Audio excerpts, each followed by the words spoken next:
Hey guys, it's Tamara Rose Blodgett, and today I am doing a little bit of a henna experiment. I do have an appointment down in Mazatlan on the 27th, one day before Thanksgiving, so I will have orange panic in my hair at that time, which is a henna term that, but when you first put the henna on and you rinse it out, your hair looks a little orange. And that process stays around from 48 hours to maybe 96 hours. And then it becomes the color it will eventually turn into, which is less orange, more red, a little bit darker, calms down a little bit.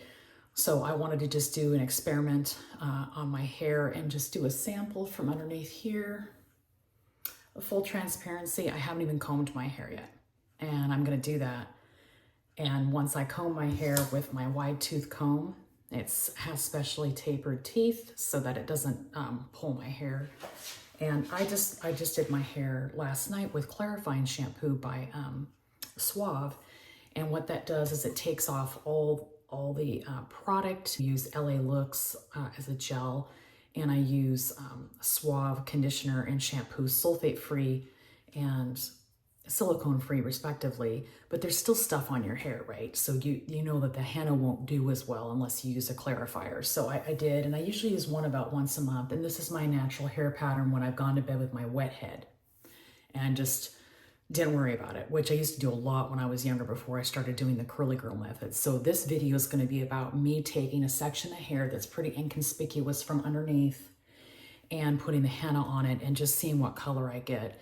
And I will return to show you guys what it is. And I wanted to show you some of the implements of the spa henna and how it looks. So hold on a second. Okay guys, here's the tools of the trade. Here's my henna. And I put in just enough to do a really saturated job on that underneath piece I plan to do. And I use a wooden spoon and a plastic, actually it's melamine bowl because metal should not be used for henna. And I got these on Amazon. They're just a 3-pack. And I liked them because they were sparkly. And I just would rather use tools that are practical, that look pretty. That's just a thing. And here's the plastic wrap that will go over the part that I henna because it needs to have that heat release. And then here are my gloves. And I just wear those to apply so it's just less of a mess, right? Okay, when I comb my hair, I'm very deliberate. I use a big clip. You guys, I have the really dry skin problem right now. I don't know what I had. I had a few different things in my diet recently, and I think that was part of it, is that it just made my skin drier. I'm just such a fragile flower right now, guys. Everything just fusses me up. And I know part of it's the menopause thing. But anyway, this is it. I have not done a henna since June of 21. So right now it's November.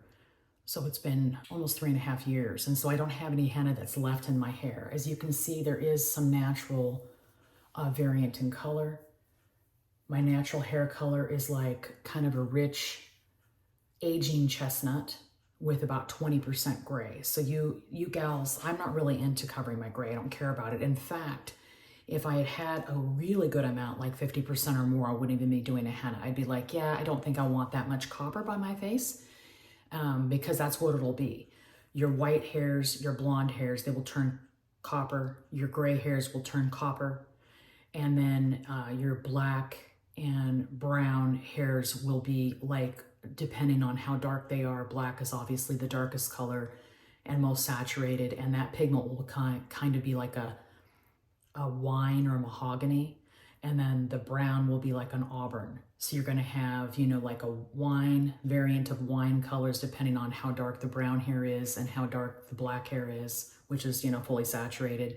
So degrees of wine or burgundy color, especially if you do too many hennas in a row, it always goes toward that cold burgundy wine color, which is not what I'm going for. And then the blondes, whites, and grays will be various shades of copper. And that's why henna looks supernatural, is because henna is translucent and it puts a red hue on all your natural hair strands. And natural hair doesn't have all one color. It's many different colors that make up the one color. For instance, my daughter-in-law is Native American, is part Native American, and her hair looks black on first blush, but it's not. She's got a lot of red in it, so it kind of has this like chocolate, this dark chocolate look, and it's beautiful. And and the henna on her hair would look like the darkest hue of auburn or something. So it's pretty cool. But anyhow, this is how I comb my hair. Okay, I do this. I combed it before I washed it, and this is going to be the strand probably that I use, is right there. And I just comb it through, and I do each part. And if I find a little resistance, I'm just real gentle with it. Okay, and that's how I do all my hair, like that. And I'm doing the underneath section to be inconspicuous. And also I'm kind of interested in my mother-in-law not noticing, because she really hated the last henna I did 3.5 years ago. I showed her probably a little too early. It wasn't oxidized yet. And so what happened is that she was like, ooh, that's orange. That looks so bad. It doesn't go with your skin and blah, blah, blah. And it may not, guys. It may not. I want my hair to be red. And I want it to be red in a variegated, natural looking color. I don't want that box dye, all one color look, and reds notoriously fade. And henna's not like that. You get a really vibrant color for the effort. And I don't want the DIY anymore. I don't like the do-it-yourself part of the henna anymore. So I'm just going to do this little bit of a experiment patch and see if yes, I really do want to do the henna, because it's a commitment. It has to be cut out, guys. It won't be stripped. So if you don't think you want to be really committed, then I wouldn't do it. So this is how I comb my hair in sections so that I'm not dragging the comb through it, because this is about length retention too, guys. It's length retention, it's color, it's being health, conscious and safety, because what happens is that hair dyes, if they have any pigment in them, it's called PPDs, and those are a known carcinogen. So that what the hair manufacturers do, of course, is they keep the PPD element under 6%, and then the FDA, which, I don't think much of that organization. If it's a 3-letter thing, I'm always suspicious, right? But the FDA would then not have to put the cancer label on it if they keep it under 6%. So they've agreed, the manufacturers of box hair dye and the FDA, that if that horrible chemical is kept under 6%, it's okay for human use. Well, your scalp is one of the most permeable areas in your body, and it absorbs what you put on it. So if you're concerned and your scalp has burned when you've used box dyes before and you've had kind of negative reactions, I would be wary of that. And if you don't like red, you can use indigo, or you can do a henna indigo combination. It's a little fussy to understand the science behind that in the beginning, but once you do it a couple times, lots of girls just want this color with no gray. I want red, and I don't care about covering my gray. Okay. The more gray you are, the more copper will be in your hair. So it works really well for gals that are like, I think, under 50%, that don't want their hair super red, or maybe have a little orange panic that lasts. And that obviously lots of copper. Most of my gray is central right here, which is real typical. I don't have any gray from here back, and you can see I don't have much, right? But more is coming in, and that the henna should cover the gray in a copper, which I like. And I called around to find out how much it would cost here in the States to get a whole head henna done, and I was quoted at $60. So I'm going to get it done down in Mexico where it's less expensive, and then when I come up here, I'm just going to have somebody do root jobs every two weeks. I'm not going to mess around with doing it myself unless I'm in a pinch and it just is easier. But root jobs are 100% easier than the whole head, but you need to do the whole head so you can get all the hair red. So that's why I'm just doing this little sample section underneath here. I'm going to fully saturate that, and then I'll rinse it out after a couple of hours, because I let the dye release go. There we go. Look at that. Just goes right through. And I love that part. But I let the henna, I just put regular water, tepid water in there. It wasn't a big deal. And this is what I've got. This is what I've got, guys. Okay. And it's just a little tiny bit of henna. It's not that much at all.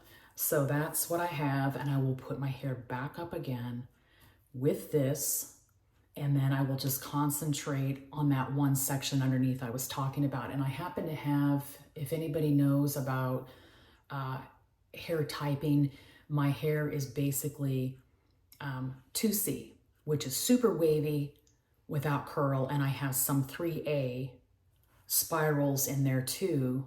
And because I have the Botticelli hair pattern, I have these rogue spirals that are all different, you know, underneath the canopy of my hair. I have these little tiny guys that carry on and stuff. And the henna will relax my curl to some degree because it does coat the hair strand, and coating adds weight. But I'm willing to concede that because I've had henna. I did henna for 10 years solid before, and I still had wave. It's okay. But I'm really excited about getting that deep conditioning here and having that beautiful color. I'm really stoked about it. So anyway, hang on guys, I'll be right back. I'm gonna put my hair up in this, and then I'm gonna separate, get my gloves on and separate that hair section.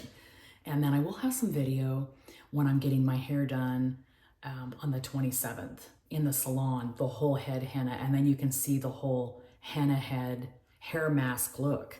And it is like, you know, a deep conditioning treatment. So it's gonna, you know, really make my hair look good. But as you can see, I'm gonna get about that much cut off the bottom when I first get to Mazatlan before I get the henna.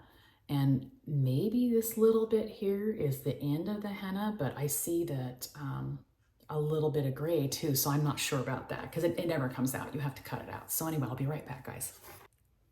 Hey guys, so I have, if you can see, I've taken my hair up and done this, and then I took the strand that was absolutely way behind to try to get that. I have a lot of hair, so even though I've chosen a very small amount of hair, it's still a lot. And I'm using the Light Mountain Natural Henna, and I got it on Subscribe and Save, and they didn't have just the straight red, they only had bright red, which I was fine with because my hair's dark enough that I would like to have a more red result. So that's what I'm going for. And then they have a scale on the back, and you can kind of see right there that if you have dark brown hair, it'll be a slight change. So a lot of my hair is gonna be just auburn. And then, like I said, the lighter strands will be very red, okay? So that's what I liked. So the dark brown hair, if you have a bright red, has a slight change or no change. And so I have a lot of different strands of brown hair, and you can see that my hair looks kind of just dark brown, right? But it's not actually dark brown. It's like a medium to dark brown. So I'm going to be using this stuff. I've used it before. I have this on Subscribe and Save at Amazon, but I also have, and I'll link that down below, and I also have the 1 pound increments. I got 1 pound of bright red and 1 pound of red that I will combine exactly with plastic, you know, measuring cups when I go down to Mazatlan the night before, because you do need to mix up your henna the night before so that you have the dye release. You don't have to use anything but water. You know, if you want your henna dark, you can use coffee and stuff, but I don't recommend that. I recommend just putting on the straight color. And this is how it needs to look. The Light Mountain, I like that because the Light Mountain allows, it just seems to mix so much easier. That's how it needs to look. Okay, it needs to have that consistency. You see that it's just like, it's totally nice consistency. Other brands, sometimes you have to mix them and stir them forever, and I hate that. Okay, so I'm gonna keep my little spatula in there, and I'm gonna just, and this is an old top. It's silk, but it's an old top, and I like wearing black because I don't even have to think about the staining issue. So I'm gonna look in my mirror a little bit, okay, guys? This is a super attractive look, by the way.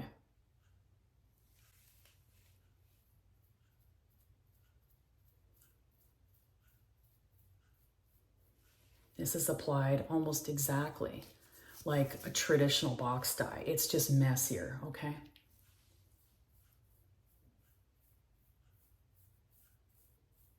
You see how I'm really getting the stuff on there.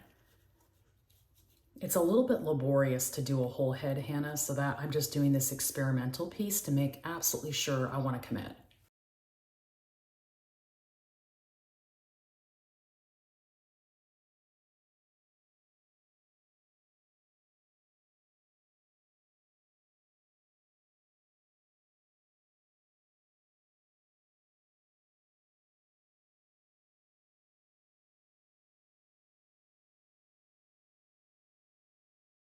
Okay, so now you see, got to be encased in the plastic. And I did wear this ring. And I shouldn't have. No metal, guys. All right, and then I'll get this part done. Just pick it up off. And you see where I'm just kind of making the cling. And you see I got this big splooge on my shirt, but I just wipe it off with my towel. It's just a plant, guys. It's gonna wreck white, it's gonna stain. But that's why you just use something that, you know, is a work towel. And now I've got that bunched up. So I don't know what time it is right now. It's about 5 till 8. So I'm gonna keep this on for a couple of hours and I'm gonna let that release, right? But that's it, guys. It's messier than traditional dye, but the reason I liked the idea of doing henna was because I didn't want chemicals, you know, on my scalp. And this is like a 6,000-year-old vetted product, okay? You don't have to worry about, there's already been a lot of women that went before us that have used it without harming themselves. So it's a vetted product for safety. And like I said, the big thing that's great about henna is that it colors all your natural hair strands. It stains them red, all of them, but because they're all different colors on your head, the henna allows those colors to show through with a red hue. It's very permanent. It's a little bit more forgiving on the demarcation. So like when I start getting roots and everything like that, if I wanted to, I could just make up a little batch like I did here.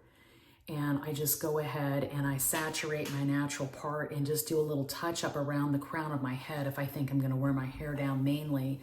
And that's enough for me to limp through until I can have somebody do my roots properly. So you can't beat it. It's a fantastic product. And I think this Light Mountain is what I've used in the past to a great degree for many reasons. It's an old company from like the 80s and they do a great job. It's very inexpensive. This is 100 grams and I think it costs $6 and change. You can get it on Amazon. You know, if you have Prime, it's free shipping. And 100 grams would do like regular length hair or thinner hair without a problem. I'm a 4-box girl. Okay, so I need 300 to 400 grams to do a whole head henna. But that's that one time. And I want to just caution you that, you know, the more hennas you do, it's like throwing a tomato against a white shirt over and over again. After the 3rd or 4th time you throw the tomato at the white shirt, there'll be a really dark red stain. If you've got darker hair like mine, then what happens is it ends up turning like a wine or mahogany, or you get the dreaded helmet head look or magic marker where your hair is too dark for your complexion. And in the case of mine, I'm fair and I have light blue eyes and I don't want a super dark hair situation. So for me, I'm just gonna do one whole head henna, probably for the year. And then I'll have roots done only, like, you know, I'll go in every couple of weeks when I'm getting my eyelashes done and I'll just have them just do this little bit right there so that I don't have weirdness happening. I don't need my roots done way out there because that would mean that this part is getting saturated too much. So I'm definitely going to give them the instructions to just cover what they can see and no more. And then each time I get my roots done, it looks pretty good. So for me, that works. And then I figure once I get enough gray and I'm happy with that, I'll just go ahead and start doing henna glosses where I have it on for a half an hour. I do some conditioner and it just has a little bit of red as it grows out because I don't intend to cut my hair short, right? I don't intend to do that. I'm going to be having my hair, you know, I figured tailbone length, hip length, right in that area. And once it gets there, I'm just going to keep cutting it off blunt. And at such time that I don't anymore want red hair, I have enough gray for it to look really pretty, because I think it will once it's at the 50% mark. I'll just soften that as it grows out. So anyway, this is very good at covering gray too. For you ladies that don't want gray, that don't like gray, that aren't like ready, this covers gray great, but it will be copper. So you gotta want red hair. And if you don't want red hair, then you need to use indigo and henna together. And that's another video. And I don't want brown hair. I like red hair, so I'm going for it. Okay, you get to see what it looks like later. Okay, hold on. Okay guys, so it's been 2 hours and I washed out the henna using some conditioner, and you can see the red, okay? And you can see where it's not. Remember guys, I just did one large strand from underneath my hair, and you can really see the color, and it's as orange as it's gonna get right now, okay? I don't have a lot of gray in my hair, especially from the back of my head, so you can't see kind of how coppery it'll look, but you can see how ashy this looks comparatively. So that's the result. Kind of a really vibrant dark auburn, with the ends being slightly more auburn, right? But really nice, and I'm just trying to make sure you guys can see it in the light. It's super good. I'm very pleased, but it's subtle. It's not loud. Now, it will be more loud here, okay? Because that's where I have more gray. But that's okay, because that's what offers that kind of nuanced, layered look, right? But anyway, I just wanted you guys to see an after, and if I can remember, I'll put in a little short update, right? Hey guys, thanks for watching, and tune in for my next henna, full head henna that I'm gonna get. This was just a test strip to see if I wanted to go ahead, and I am very pleased with the subtle red color. I think it'll be less subtle up here, but tune in. I'm going to go ahead and do that the day after Thanksgiving, and that video will probably air the following Friday, first week of December. So if you're a gal that's looking for a natural hair dye, you dig red, this is a very good way to see someone that does red. I'm also gonna do my eyebrows too.